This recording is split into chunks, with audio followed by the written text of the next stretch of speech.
Well, a lot of local agencies have all hands on deck right now should an emergency arrive. That includes the Red Cross. Joining me now to talk about ways you can stay safe is Marissa Nihill. Our neighbors right across the street. The winds are expected to pick up this evening. What can people do to be prepared? So with the winds picking up, power outages are a possibility. So we encourage people to have a cooler, put some of their items in the cooler, fill up water bottles.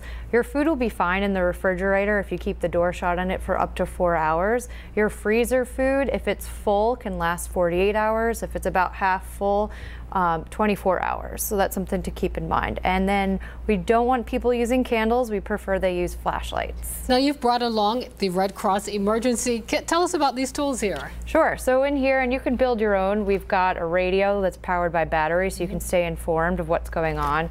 That flashlight we talked about. We have some food rations and water in here.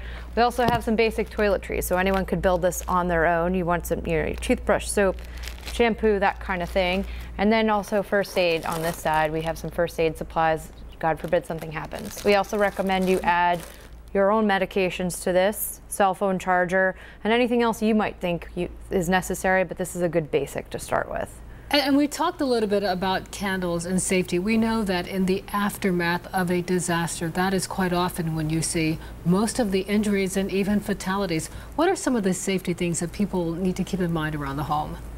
Well, it's important to make sure that your electrical outlets are not near standing water. So when something, when we experience flooding, sometimes people are so caught up in what's going on that they kind of overlook those things. So just be cognizant of that. Flashlights are a way better way to go. And then once that disaster has hit, checking your smoke detectors, making sure they're still operational. And if you have a carbon monoxide detector, we also encourage you to have that, checking and making sure that that's operational as well. If people want more information about how to be prepared, where should they turn? Redcross.org would be a great resource. All right, Marissa, thank you so much for joining us. Thank you. Christina.